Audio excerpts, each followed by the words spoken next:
think it's important that we understand that social change comes about because people collectively start asking for it. And I think that's something that every generation has to learn in its own way.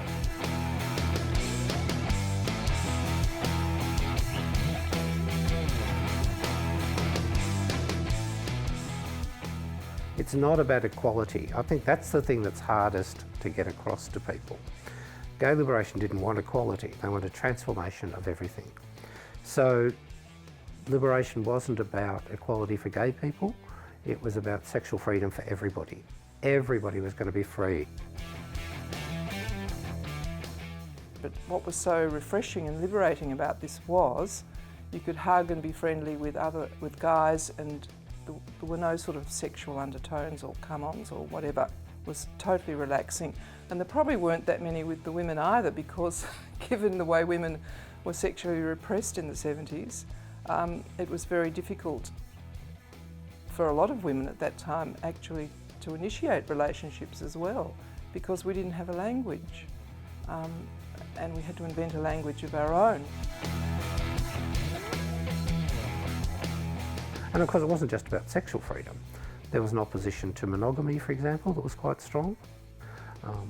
The kind of rejection of those, the pair bond and the jealousy and all those kind of things. And of course not everybody agreed with all of these ideas, but really they are the ideas. If you want to argue against something, that's what you're arguing against.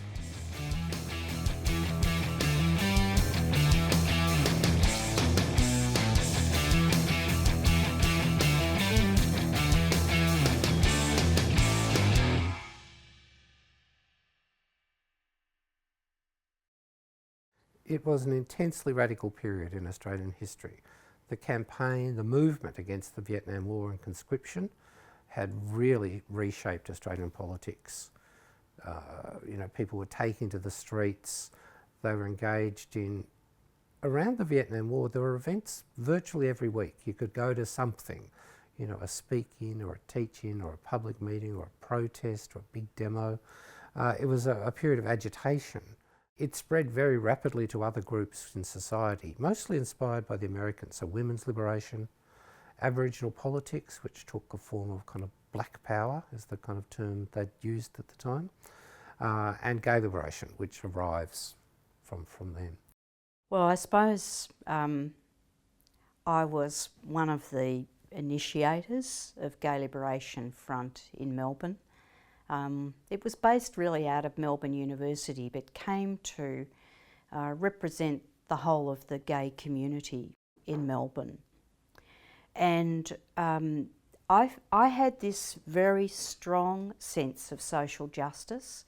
I couldn't understand why, as a lesbian, why what I felt was so much part of me and such a natural feeling, why it was, in a sense, not recognised by society.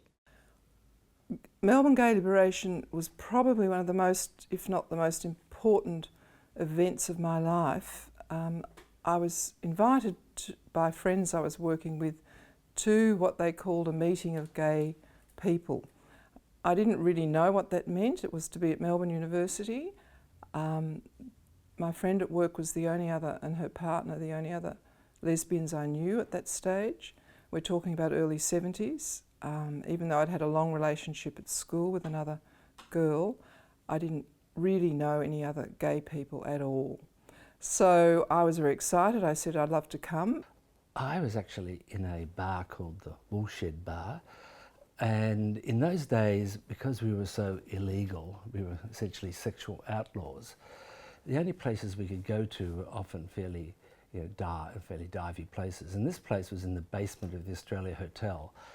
And it welcomed us, it welcomed Aboriginals. People would come, they came out of Pentridge and they go straight there. And as outsiders, we were welcomed as well, along with a lot of other alcoholics and so on.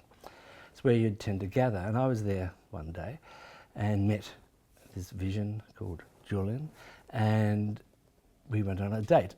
He took me on a date, and that date was the first Gay Liberation meeting. my gay life, my homosexual life was outside university. And then one day all these little posters started to appear around campus. And I thought to myself, hello, that's probably me. Because I'd made a quite strong decision when I was about 12.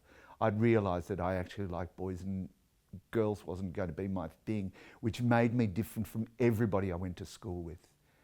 And so when the posters went up around the uni, I thought, oh, might think I'd better go to that, just in case I meet somebody.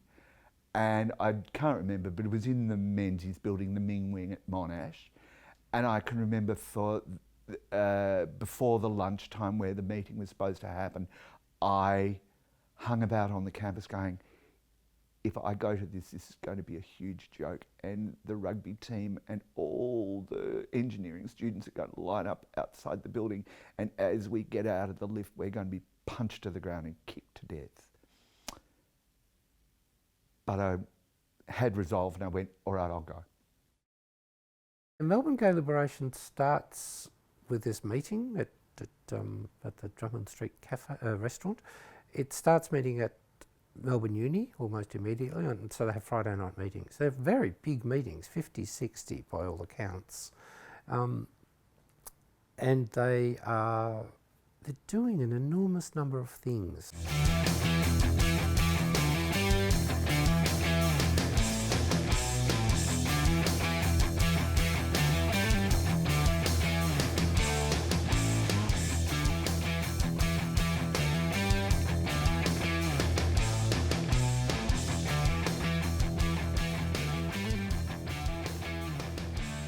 Because our ideology, such as it was very much based on the feminist analysis of society and how the patriarchy oppressed us all, we took that all on board. So what we would do is we would actually explore things like our own sexism, for instance, our own internalised homophobia. It was really about coming to terms with the fact that we are good and therefore we can be proud. Well, the photos and the films we made, they were for us. We probably enjoyed them immensely, particularly where people were out there marching, looking different and carrying placards. And these demonstrations were large eventually. I mean, they filled, Collins Street or Burke Street, and the footpaths were also filled with onlookers staring, trying to work out what was going on. What I always tried to do when I took the photographs, or retrospectively I think what I was doing, was trying to capture moments amongst all of us that showed us as a family in a way, because that's something that came out very clearly in our consciousness raising groups, that most of us had never felt at home in our own families, and so what the Gay Liberation did was create another family.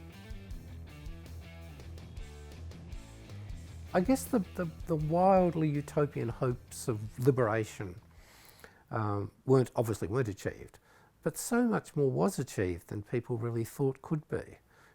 A lot of it was about, kind of revolutionary overthrow. In fact, the incremental changes were much more than people, liberationists especially would have expected.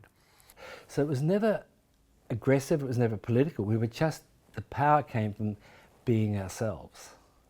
And that, to me, was the nub of gay liberation. But having done that, of course, you would want to move out into the world and take on people who had challenged you for being sick, sinful, evil.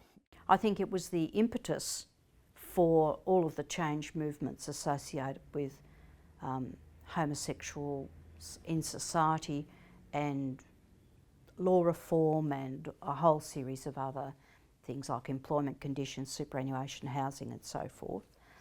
But it was also the partnership that was established between that movement and other activist movements.